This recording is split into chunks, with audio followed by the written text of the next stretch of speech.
Assalamualaikum warahmatullahi wabarakatuh.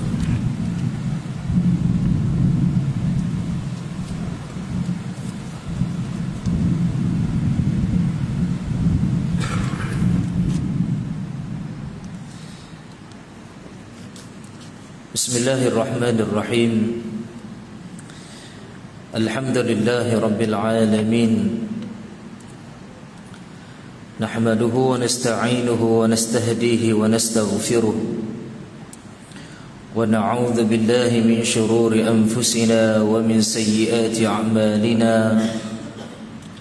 Man yahdihillahu fala mudilla lahu wa man yudlilhu fala hadiya lahu.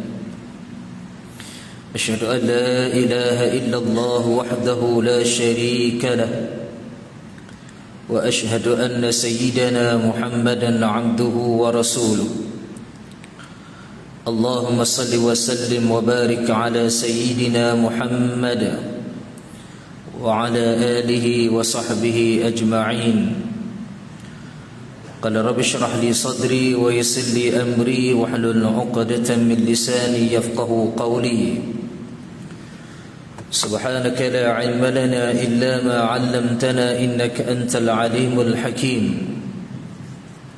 اللهم افتح علينا فتوح العارفين وارزقنا فهم النبيين اللهم فقهنا في الدين وعلمنا التأويل اللهم اجعلنا من الذين يستمعون القول فيتبعون أحسنه ربي يسر ولا تعسر Rabbi tammim bi khair, amma ba'd.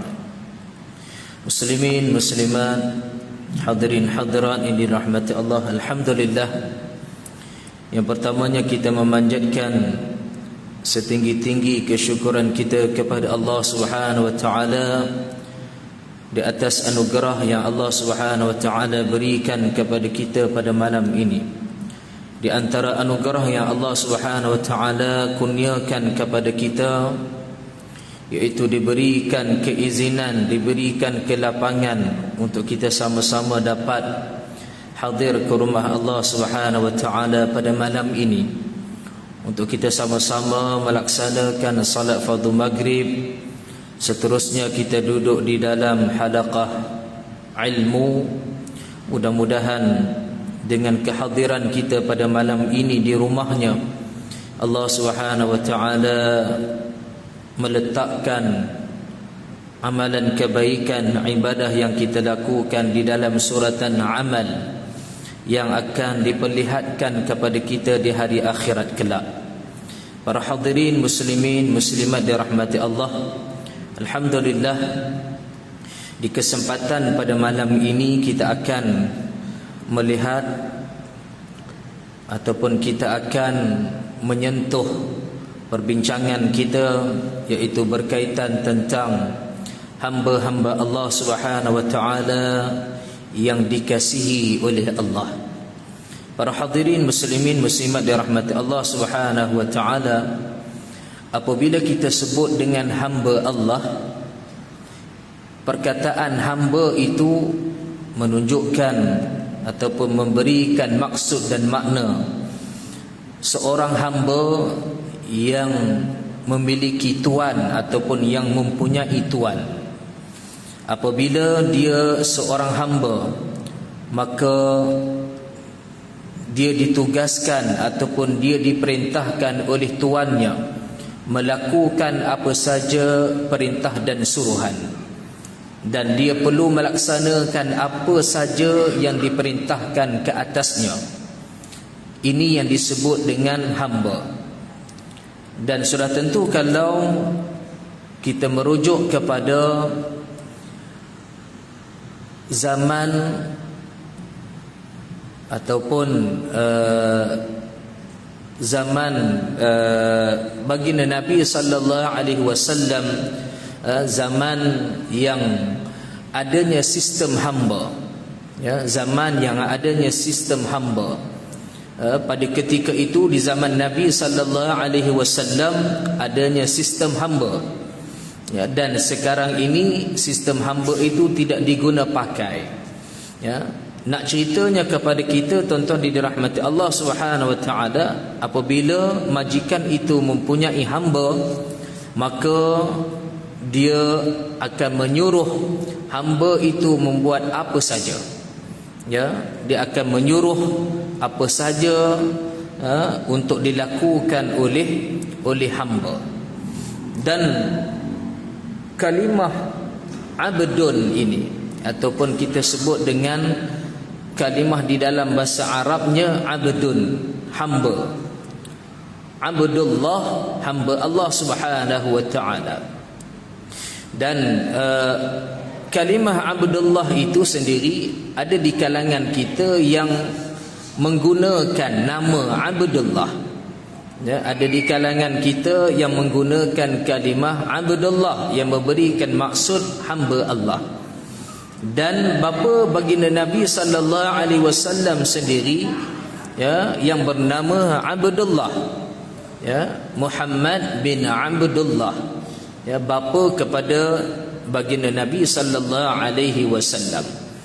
Dan kalimah Abdullah ini juga Allah Subhanahu wa taala ada merakamkan di dalam Al-Quranul Karim.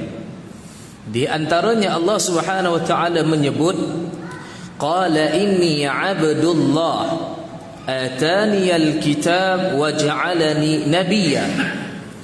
Allah Subhanahu wa taala menyebut, qala inni abdullah, sesungguhnya aku adalah hamba Allah. Atani al-kitab, diberikan kepada aku al-kitab, waj'alani nabiyya, dan menjadikan diri aku sebagai seorang nabi. Ayat ini Allah Subhanahu wa taala menceritakan kisah, yaitu seorang manusia, seorang nabi, seorang rasul yang namanya Nabi Isa alaihi salam.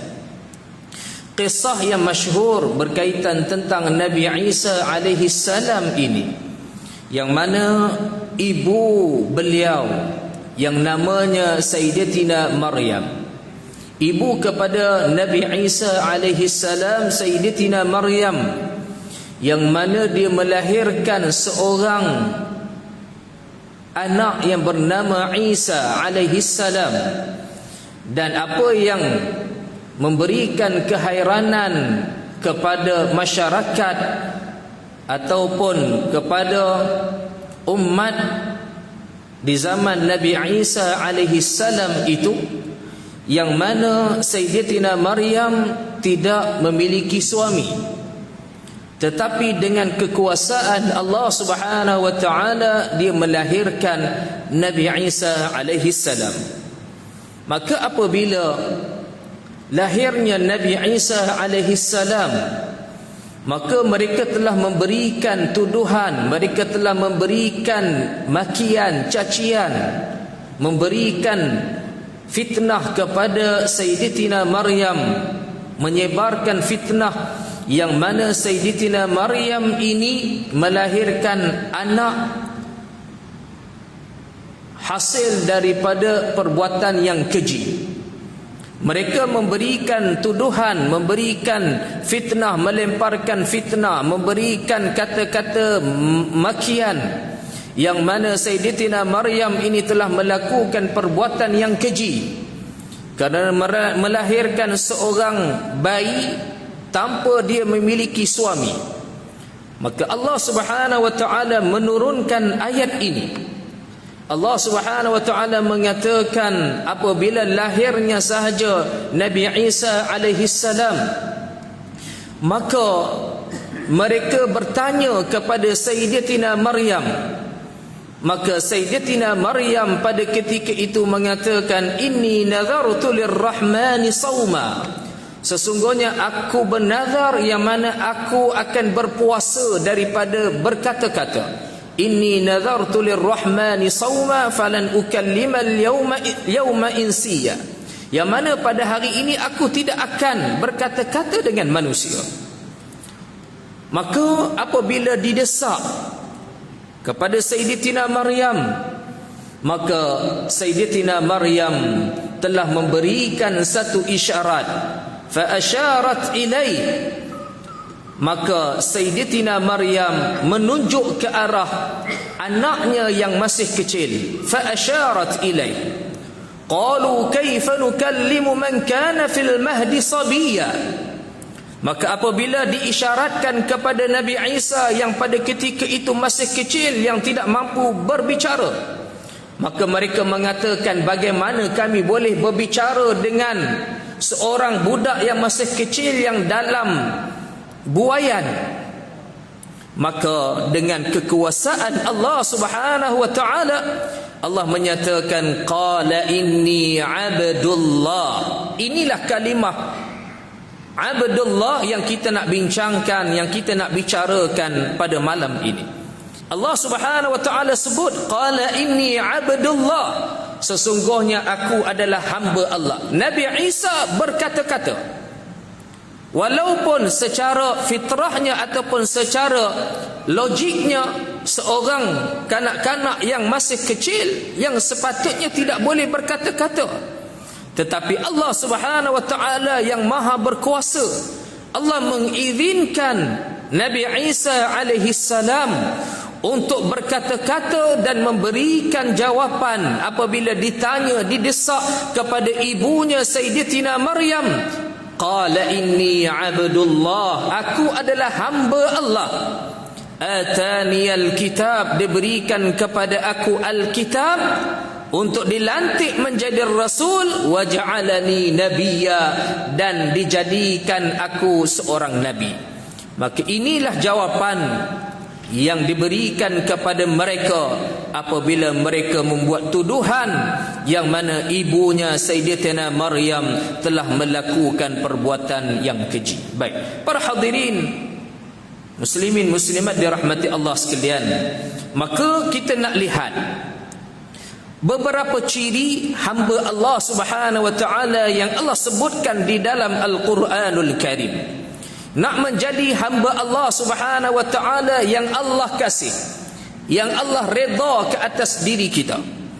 Kita tidak mahu apabila kita menjadi hamba Allah yang Allah murka, yang Allah Subhanahu wa taala tidak kasih kepada kita.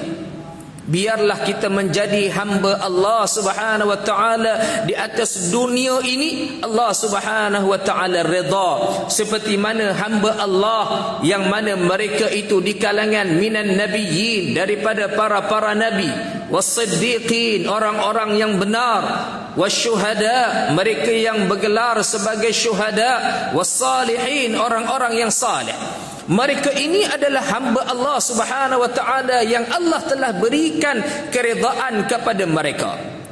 Radhiyallahu anhum wa radu an. Allah Subhanahu wa taala redha kepada mereka, mereka redha kepada Allah Subhanahu wa taala. Baik. Allah Subhanahu wa taala menyebutkan wa ibadur rahmanil ladzina yamshuna 'alal ardi hauna wa idza khatabahumul jahiluna qalu salama. Ini ciri yang pertama hamba Allah Subhanahu wa taala yang Allah redha kepadanya. Yang pertama, siapa mereka? Allah Subhanahu wa taala menyebut dan hamba-hamba Allah yang maha pemurah. Ibadun jamak daripada abdun. Abdullah jamaknya ibadullah, hamba-hamba Allah Subhanahu wa taala.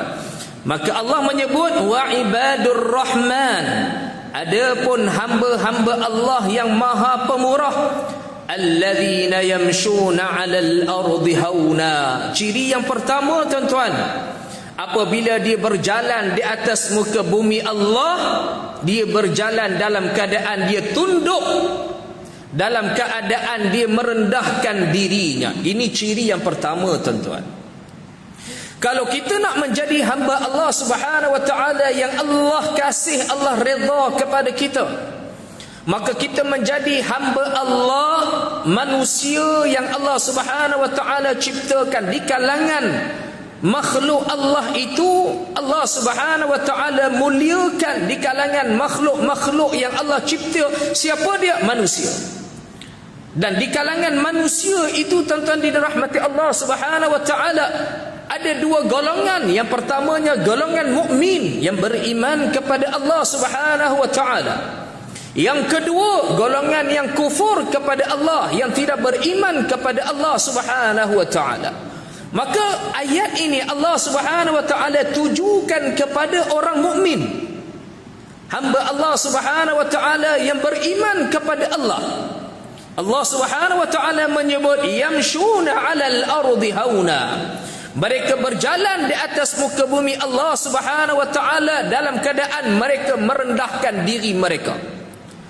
Nak cerita kepada kita, tuan-tuan yang dirahmati Allah, apabila seorang itu dia mempunyai ataupun dia memiliki sifat sombong, sifat dia membesarkan dirinya, sifat angkuh, ini ternafi dengan apa yang Allah Subhanahu wa taala sebut ciri-ciri hamba Allah Subhanahu wa taala yang Allah kasih. Apabila kita berjalan di atas muka bumi Allah, kita tidak boleh rasa sombong, kita tidak boleh rasa angkuh, kita tidak boleh rasa takabbur, rasa diri kita hebat. Apabila kita berjumpa dengan orang yang berada di bawahan kita, apabila kita berjumpa dengan orang yang mungkin tidak setaraf dengan kita, orang yang tidak memiliki jawatan seperti mana kita memiliki jawatan pangkat yang tinggi, maka pada ketika itu kita meremehkan manusia yang lain, kita memandang kecil kepada manusia yang lain. Ini adalah sifat yang boleh melayakkan kita dihumban ke dalam neraka Allah Subhanahu wa taala. Kata Nabi sallallahu alaihi wasallam, al-kibru batarul haqqi wa ghamtun nas. Sombong itu ialah orang yang apabila dia menolak kebenaran, apabila diberikan kebenaran kepadanya, diceritakan kebenaran, diceritakan tentang perkara-perkara yang benar kepadanya, mengajak untuk dia kembali ke pangkal jalan setelah mana melihat dia telah tersasar daripada jalan yang sebenar, maka apabila diajak, diberikan nasihat untuk kembali ke pangkal jalan, dia menolak untuk bertaubat kepada Allah Subhanahu wa taala. Dia menolak untuk memperbetulkan keadaan dirinya. Maka ini yang Nabi sallallahu alaihi wasallam sebut batarul haqqi, orang yang menolak kebenaran. Orang yang menolak kebenaran ini, tuan-tuan, orang yang disebut oleh baginda orang yang sombong. Dan yang kedua, Nabi sallallahu alaihi wasallam sebut wa ghamtun nas. Orang yang sombong itu apabila dia meremehkan manusia yang lain, dia memandang hina kepada manusia yang lain kerana disebabkan jawatan yang dia miliki, disebabkan dengan kekayaan dia miliki, dia memandang rendah kepada manusia yang lain, maka mereka ini termasuk di dalam orang yang sombong. Begitulah juga keadaannya, tuan-tuan dirahmati Allah. Orang yang sombong ini bukan hanya orang yang memiliki jawatan ataupun orang yang memiliki kekayaan. Ada juga di kalangan manusia yang dia tidak ada jawatan, dia tidak ada kedudukan, dia tidak ada harta benda, tetapi dia juga termasuk di dalam orang yang sombong. Ya. Orang yang merendahkan diri manusia, merendahkan manusia yang lain, walaupun dia tidak ada jawatan sekalipun. Ya, dia boleh juga menjadi orang yang sombong. Sedangkan Allah Subhanahu wa taala menyebutkan di dalam satu ayat, Allah Subhanahu wa taala muliakan manusia itu bukanlah disebabkan dengan apa yang kita miliki. Kerana apa yang kita miliki itu merupakan pinjaman daripada Allah Subhanahu wa taala. Boleh saja Allah Subhanahu wa taala nak ambil sekelip mata, tuan-tuan. Kalau kita ada pangkat, kita ada jawatan, kalau dengan jawatan itu menjadikan kita sombong, tuan-tuan dirahmati Allah, Allah Subhanahu wa taala boleh ambil bila-bila masa. Dan pada ketika itu barulah kita merasakan betapa Allah Subhanahu wa taala sedang menghinakan diri kita. Maka Allah Subhanahu wa taala sebut yang membezakan mereka itu mulia di sisi Allah Subhanahu wa taala bukanlah disebabkan dengan apa yang mereka miliki, Tetapi Allah menyebut inna akramakum indallahi atqakum. Sesungguhnya orang yang mulia di kalangan kamu di sisi Allah Subhanahu wa taala bukanlah hartanya, bukanlah pangkatnya, bukanlah jawatannya, bukanlah kemiskinannya, tetapi mereka yang mulia di sisi Allah Subhanahu wa taala adalah disebabkan takwa mereka. Kalau dia sebagai seorang yang kaya, dia bertakwa kepada Allah, dia banyak infakkan hartanya di jalan Allah. Walaupun dia seorang yang ada kedudukan, tapi dia merendahkan diri dengan manusia yang lain, tidak sombong dengan manusia yang lain, tidak memandang sinis kepada manusia yang mungkin tidak ada taraf dengannya. Ataupun dia seorang yang miskin, tetapi dia tidak sombong, dia tidak ada kedudukan, dia tidak ada pangkat, walaupun dia hanya pekerja biasa, tetapi dia memiliki sifat taqwa, maka inilah Allah Subhanahu wa taala sebutkan kepada kita, mereka itu mulia di sisi Allah kerana disebabkan taqwa mereka kepada Allah Subhanahu wa taala. Para hadirin muslimin muslimat dirahmati Allah Subhanahu wa taala, maka orang yang ada sifat sombong ini Allah Subhanahu wa taala tidak akan kasih kepadanya. Ya, kita memiliki apa saja yang Allah Subhanahu wa taala berikan kepada kita bukan untuk kita nak sombong. Begitulah juga mereka yang bergelar sebagai ulama, mereka yang bergelar sebagai asatizah, para ustaz. Allah Subhanahu wa taala berikan ilmu, berikan kefahaman, berikan pengetahuan bukan untuk menjadi manusia yang sombong. Apabila melihat orang yang mungkin tidak memiliki ilmu, memandang rendah kepada mereka, tidak. Kalaulah sama seperti itu tuan-tuan dirahmati Allah, walaupun kamu memiliki ilmu yang tinggi sekalipun, mereka mengangkat kamu sebagai ulama, maka tidak ada nilainya di sisi Allah Subhanahu wa taala. Kerana apabila digelar sebagai ulama, sepatutnya dia menjadi lebih tawadhu kepada Allah Subhanahu wa taala. Dia menjadi manusia yang merendahkan dirinya. Seperti mana resmi yang pepatah Melayu tuan-tuan dirahmati Allah, resmi padi, semakin berisi semakin tunduk. Ya. Bukan semakin berisi semakin menonggak. Tidak, tuan-tuan dirahmati Allah. Apabila Allah berikan sesuatu kelebihan kepada kita, maka biarlah kita menjadi manusia yang tawadhu, manusia yang rendah diri, tuan-tuan dirahmati Allah, kerana inilah sifat yang paling mulia. Baginda Nabi sallallahu alaihi wasallam sendiri tuan-tuan adalah manusia yang paling tawadhu. Baginda adalah manusia yang paling merendah diri, tuan-tuan dirahmati Allah.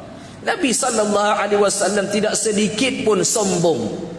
Ya, baginda Nabi sallallahu alaihi wasallam memiliki akhlak sifat yang mulia, di antaranya ialah sifat tawadhu. Baik, itu yang pertama yang Allah Subhanahu wa taala sebutkan kepada kita, ciri-ciri hamba Allah yang Allah kasih.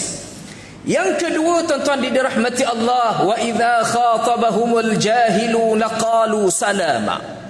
Dan apabila dia bertemu dengan orang yang jahil, apabila dia berjumpa dengan orang yang jahil, mengajak untuk dia berdebat, mengajak untuk dia bergaduh, qalu salama, maka dia mengatakan selamat. Dia mengatakan semuanya selamat. Tuan-tuan dirahmati Allah Subhanahu wa taala, ciri yang kedua ini Allah Subhanahu wa taala nak bagi tahu kepada kita tuan-tuan. Di antara sifat yang mulia yang perlu ada kepada hamba Allah itu, yang mana dia tidak suka untuk bergaduh. Dia tidak suka untuk berdebat, apatah lagi berdebat dengan orang yang jahil, yang tidak akan memberikan manfaat apapun di dalam perdebatan itu, melainkan hanya akan menimbulkan musibah yang lebih besar, perbuatan-perbuatan yang tidak baik. Apabila berdebat, maka akan adanya ungkapan perkataan yang keluar daripada mulut seseorang itu, kejian, makian, sindiran. Ini bukan akhlak Islam, tuan-tuan dirahmati Allah Subhanahu wa taala. Allah Subhanahu wa taala menyebut sendiri di dalam ayat ini, wa idza khatabahumul jahiluna qalu salama. Jangan kamu berdebat dengannya, tetapi hendaklah kamu mengatakan qalu salama, selamatlah semuanya. Meninggalkan tanpa ada perdebatan. Apatah lagi untuk diajak berkelahi, untuk diajak untuk bertengkar. Ini perlu dielakkan, tuan-tuan dirahmati Allah, kerana dianya akan memberikan perkara yang negatif di dalam diri seseorang. Apatah lagi masyarakat melihat berlakunya perdebatan yang tidak memberikan apa-apa manfaat. Tetapi sekiranya perdebatan itu harus berlaku untuk diambil manfaat daripada oleh masyarakat, maka adakan perdebatan itu dengan akhlak yang baik, dengan hikmah, dengan bijaksana. Ini sepatutnya ada di dalam diri seseorang mukmin, di dalam diri seorang muslim. Apabila nak berdebat untuk mendapatkan, memberikan manfaat kepada manusia yang lain, maka berdebatlah dengan akhlak yang baik. Ya, tuan-tuan dirahmati Allah Subhanahu wa taala. Ya, tetapi sekiranya kalau yang nak berdebat dengan kita adalah orang yang jahil, maka tinggalkan. Imam Syafi'i, tuan-tuan dirahmati Allah, dia mengatakan, aku boleh berdebat dengan ramai di kalangan ulama, tetapi aku tidak mampu untuk menang berdebat dengan seorang yang jahil.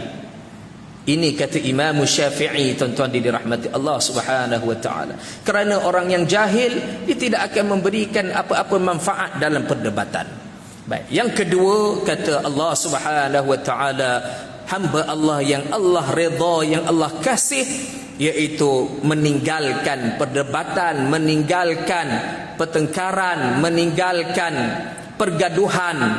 Apabila diajak untuk bergaduh, diajak untuk berdebat. Untuk apa dia? Untuk menjaga akhlak, untuk menjaga hati, tuan-tuan, untuk menjaga lisan kita. Susah, tuan-tuan dirahmati Allah, nak jaga mulut ni, nak jaga hati ni. Bayangkan, tuan-tuan, menang dalam berdebat, kita kata apa? Apa hati, tuan-tuan? Tengok, aku hebat, aku boleh kalahkan lawan aku. Tidak ada siapa pun yang boleh menandingi aku. Tuan-tuan dirahmati Allah, sebab itu hati perlu dijaga. Maka apabila ada orang ajak bergaduh, ada ajak bertengkar, maka biarkan, tinggalkan. Qalu salama. Lebih baik kita kata apa dia? Ayalah kamu betul. Selesai, tuan-tuan. Kan? Kamu ni macam ni, yalah kamu betul. Habis. Bila kita kata begitu, tak ada lagi dah pergaduhan. Tak apalah kamu menang, tak apalah kamu betul. Kita kata begitu, selesai, berdamai. Betulkah aku menang? Ya, kamu menang, kamu betul, selesai. Tidak ada sakit menyakiti. Ya, maka selamat semuanya. Maka ini yang Allah ajarkan kepada kita, tuan-tuan. Wa idza khatabahumul jahiluna qalu salama. Yang ketiga, tuan-tuan dirahmati Allah Subhanahu wa taala, kata Allah di dalam ayat ini, Allah menyatakan walladzina yabituna lirabbihim sujjadan wa qiyama. Allah, tuan-tuan dirahmati Allah, Allah Subhanahu wa taala berikan keistimewaan hambanya apabila seorang hamba itu menggunakan walladzina yabituna lirabbihim, menggunakan malam itu untuk dia beribadah kepada Tuhan mereka, sujjadan wa qiyama, dalam keadaan mereka sujud, dalam keadaan mereka berdiri. Ciri-ciri yang ketiga ni, tuan-tuan dirahmati Allah Subhanahu wa taala, kalau kita nak jadi hamba Allah yang Allah kasih kepada kita, tuan-tuan, gunakan sepertiga malam, gunakan sedikit malam, gunakan sebahagian daripada malam itu untuk kita beribadah, untuk kita bermunajat kepada Allah Subhanahu wa taala. Bangun kita kalau tak mampu pada sepertiga malam, kalau tak mampu pada pertengahan malam, di hujung malam itu tuan-tuan dirahmati Allah, bangun untuk kita bermunajat kepada Allah, bangun untuk kita beribadah kepada Allah Subhanahu wa taala. Ini yang Allah perintahkan kepada kita tuan-tuan. Di dalam ayat yang lain Allah sebut apa dia? Wa minal laili fatahajjad bihi nafilatan lak.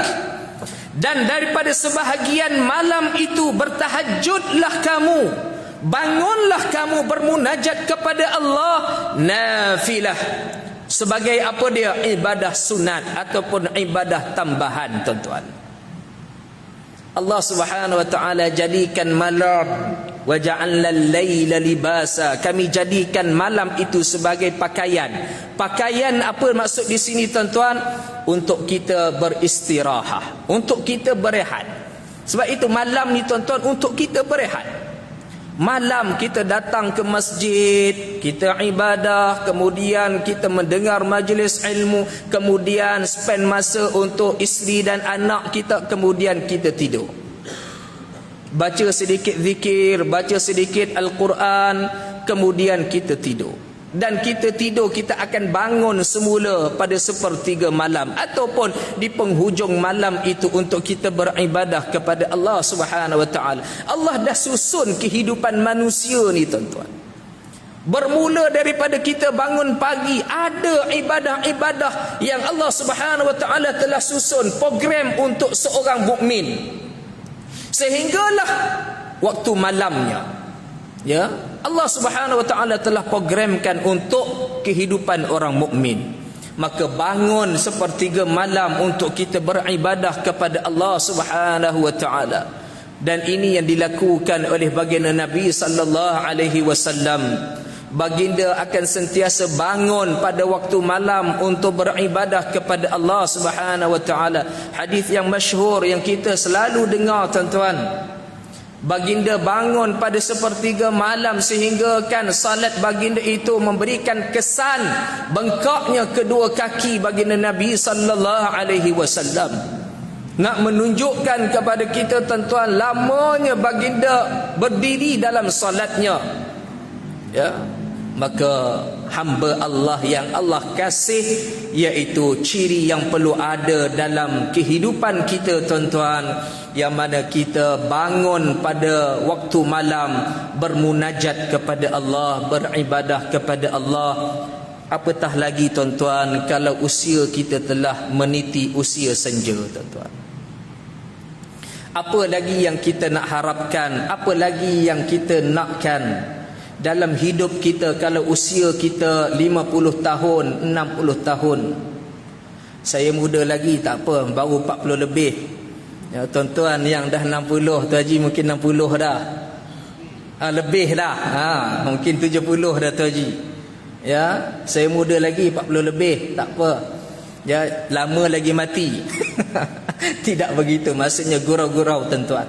Ya, kata Nabi sallallahu alaihi wasallam, a'maru ummati baina 60 atau 70. Kata Nabi sallallahu alaihi wasallam, umur umatku di antara 60 tahun ke 70 tahun. Ini ghalibnya tuan-tuan, umur umat Nabi sallallahu alaihi wasallam. Tetapi kematian bukan melihat kepada umur. Ada yang mana usia 30 tahun Allah ambil dia. Usia 20 tahun Allah Subhanahu wa taala ambil. Usia 30 tahun baru nak merasa mengecapi kemewahan, baru nak mengecapi kelazatan dunia, Allah Subhanahu wa taala ambil dengan usia yang muda. Apatah lagi kalau usia kita meniti 60 tahun, 70 tahun, apatah lagi dengan usia 80 tahun, maka itu tanda sudah hampir kita untuk bertemu dengan Allah Subhanahu wa taala. Maka apa yang kita nak harapkan dalam hidup kita yang berbaki hanya beberapa tahun, sudah tentu adalah untuk kita menghabiskan masa kita untuk beribadah kepada Allah Subhanahu wa taala. Kalau muda dahulu tuan-tuan kita sukar nak bangun pada waktu malam, beribadah kepada Allah Subhanahu wa taala, tetapi gunakan peluang yang Allah Subhanahu wa taala masih kurniakan kepada kita. Usia 70 tahun ini, 60 tahun ini, kita bangun untuk beribadah kepada Allah Subhanahu wa taala, bermunajat kepada Allah Subhanahu wa taala. Para hadirin muslimin muslimat dirahmati Allah, walladzina yabituna lirabbihim sujadan wa qiyama. Bangun pada malam itu untuk beribadah kepada Tuhan mereka dalam keadaan mereka sujud dan qiyam. Yang ketiga. Yang keempat, tuan-tuan dirahmati Allah Subhanahu wa taala, ciri hamba Allah yang Allah kasih. Allah Subhanahu wa taala menyebutkan di dalam ayat ini, walladzina yaquluna rabbana srif 'anna 'adzab jahannam inna 'adzabaha kana gharama innaha sa'at mustaqarran wa muqama. Ciri yang keempat, tuan-tuan dirahmati Allah, Allah Subhanahu wa taala menyebutkan, Allah kata apa dia? Dan mereka yang berdoa kepada Tuhan mereka, mereka yang berkata, Rabbana srif 'anna 'adzab jahannam, wahai Tuhan kami, jauhkanlah kami daripada azab neraka Jahannam. Para hadirin muslimin muslimat dirahmati Allah, hamba Allah yang Allah kasih, yang Allah redha, sentiasa berdoa meminta kepada Allah dengan bersungguh-sungguh supaya apa dia? Selamat daripada neraka Jahannam. Sebab itu dalam kehidupan kita ni tuan-tuan, dalam hidup kita ni, jangan kita tinggal, jangan kita terlepas doa sekurang-kurangnya, Rabbana atina fid dunya hasanah. Malas macam mana sekalipun tuan-tuan, jangan kita tinggalkan doa Rabbana atina fid dunya hasanah wa fil akhirati hasanah wa qina azabannar. Ini doa yang jangan kita tinggal, sehari pun jangan kita tinggal tuan-tuan. Kerana disebutkan di dalam hadis, doa yang paling Nabi sallallahu alaihi wasallam suka dan tidak pernah ditinggalkan oleh baginda Nabi sallallahu alaihi wasallam, Rabbana atina fid dunya hasanah wa fil akhirati hasanah wa qina adzabannar. Insya-Allah kita bagi luar azan, kita akan sambung sedikit lagi.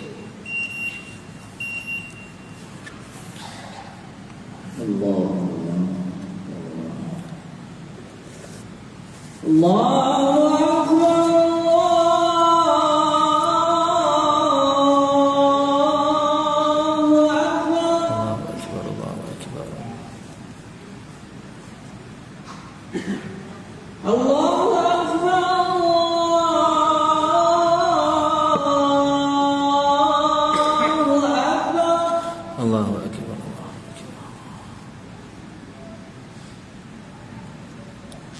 Asyhadu an la ilaha illallah.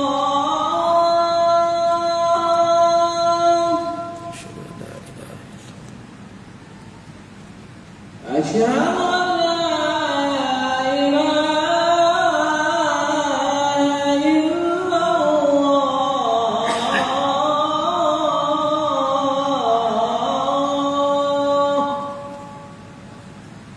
Asyhadu anna Muhammadan Rasulullah.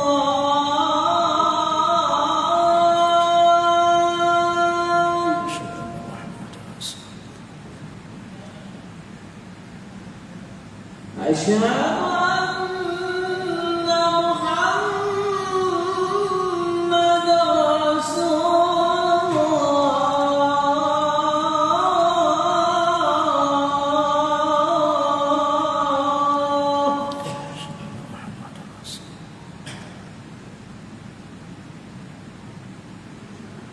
Hayya 'alas salat.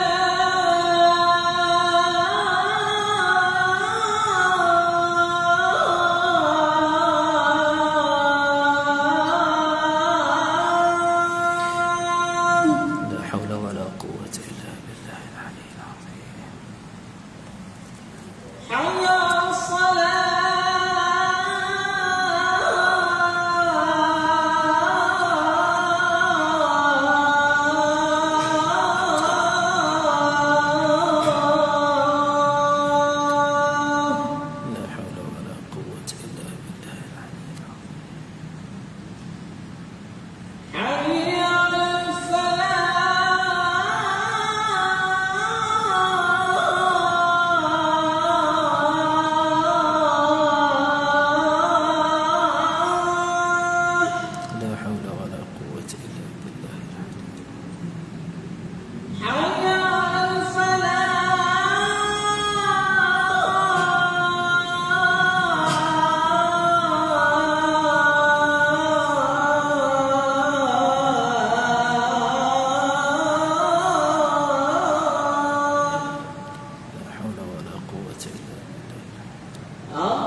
sallallahu alaihi wasallam.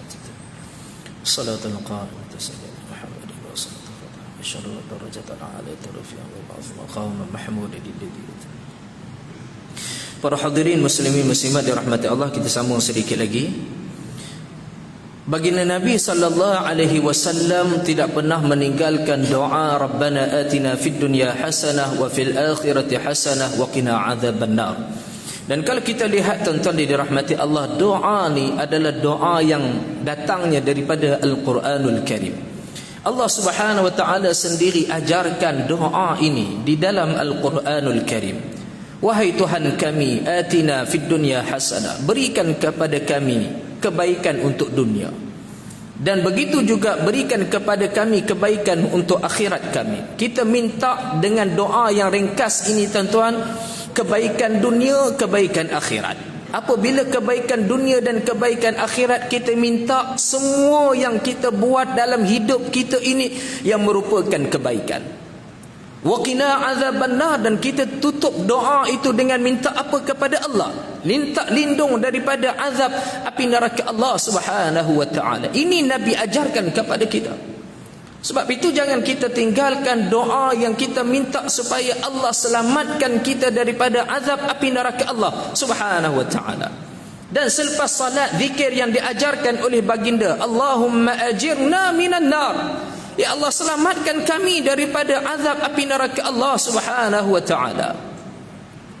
Maka orang yang Allah Subhanahu wa taala sebutkan di dalam ayat ini, hamba Allah Subhanahu wa taala yang Allah kasih, adalah mereka yang sentiasa bersungguh-sungguh minta kepada Allah supaya selamat daripada azab api neraka Allah Subhanahu wa taala. Begitulah juga tuan-tuan, kita minta kepada Allah supaya apa dia? Allah tetapkan hati kita.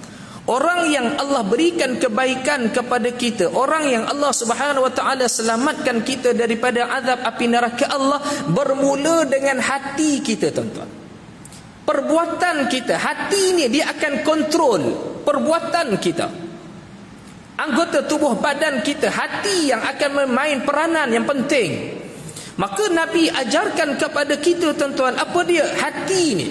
Allahumma ya muqallibal qulub, tsabbit qalbi ala dinika wa ala ta'atik. Ini juga doa yang diajar oleh Nabi, doa yang maksur daripada Nabi sallallahu alaihi wasallam. Wahai Tuhan yang membolak-balikkan hati manusia, berikan ketetapan hati kami, tetapkan hati kami, tsabbit qalbi ala dinika, ke atas agama Engkau, di atas ketaatan kepada Engkau. Ini doa yang kita minta kepada Allah. Apabila perbuatan kita, tindakan kita atas dunia ini, dalam hidup kita, kita buat apa yang Allah Subhanahu wa taala perintah, kita taat atas perintah Allah, kemudian kita jaga hati kita, kemudian kita laksanakan ibadah-ibadah kita kepada Allah Subhanahu wa taala, jaga akidah kita, jaga agama, tuan-tuan dirahmati Allah, penghujungnya Allah Subhanahu wa taala akan berikan atina fid dunya hasanah wa fil akhirati hasanah, kebaikan dunia dan kebaikan akhirat. Kebaikan akhirat, kebaikannya cukup besar. Allah Subhanahu wa taala akan berikan kepada kita apa dia? Syurganya. Allah Subhanahu wa taala selamatkan kita daripada api nerakanya. Dan ciri yang kelima yang terakhir tuan-tuan, saya ringkaskan, yang mana Allah Subhanahu wa taala sebut, walladzina idza anfaqu lam yusrifu wa lam yaqturu wa kana baina dzalika qawama. Ciri-ciri hamba Allah Subhanahu wa taala yang Allah kasih, mereka yang mana apabila ada harta maka mereka menginfakkan. Walladzina idza anfaqu lam yusrifu, yang mana apabila mereka menginfakkan harta mereka tidak secara berlebih-lebihan. Maksudnya tuan-tuan, harta ada untuk dia tinggalkan untuk nafkah ahli keluarganya, namun harta yang dia miliki tidak dia menjadi seorang yang kedekut, seorang yang kikir. Dia akan infakkan hartanya di jalan Allah Subhanahu wa taala. Ya, dia tidak menjadi kikir, dia tidak menjadi bakhil, dia tidak menjadi kedekut.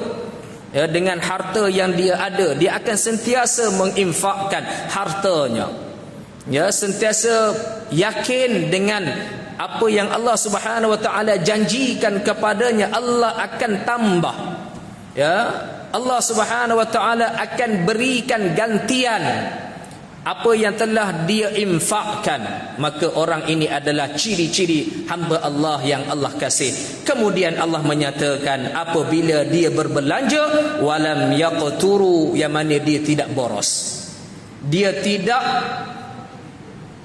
membazir, ya, dia berbelanja mengikut kepada keperluan, apa yang dia nak pakai, apa yang dia nak guna.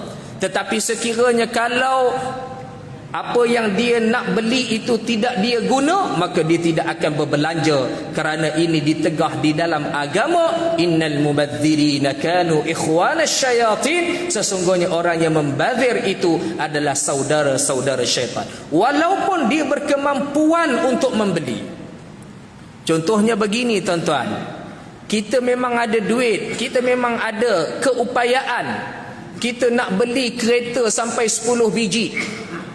Kita memang boleh, kita mampu beli, bahkan bukan 10 biji tuan-tuan, 20 biji pun kita boleh beli. Tetapi dengan pembelian itu, ianya adalah satu pembaziran, yang mana kita tak pakai pun sampai 10 kereta tuan-tuan dirahmati Allah. Saja-saja beli, saja-saja kita nak keluarkan duit kita, itu adalah perkara yang ditegah di dalam agama. Kerana bukan keperluan yang kita nak pakai mungkin 2-3 biji, maka boleh kita berbelanja. Tetapi yang ditegah di dalam agama ialah orang yang melakukan pembaziran, yang kita tak guna pun, yang kita beli itu kita tak pakai pun.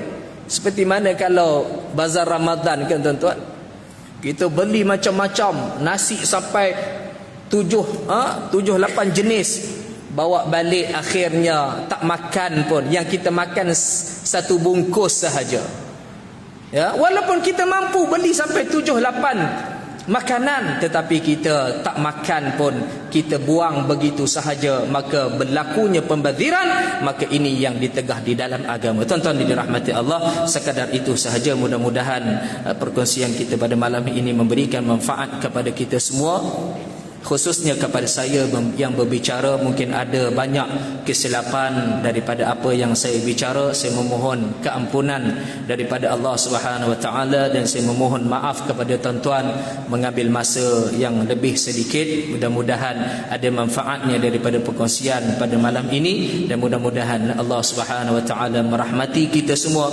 Allah Subhanahu wa taala berikan kekuatan kepada kita untuk kita beramal dengan apa yang kita dengar. Wallahu alam. أقول قولي هذا وأستغفر الله العظيم لي ولكم ولسائر المسلمين والمسلمات إنه هو الغفور الرحيم. بسم الله الرحمن الرحيم. الحمد لله رب العالمين، والصلاة والسلام على أشرف الأنبياء والمرسلين وعلى آله وصحبه أجمعين. اللهم اجعل جمعنا هذا جمعا مرحوما، تفرقنا من بعده تفرقا معصوما. صلى الله على سيدنا محمد وعلى آله وصحبه وبارك وسلم، والحمد لله رب العالمين. السلام عليكم ورحمة الله وبركاته.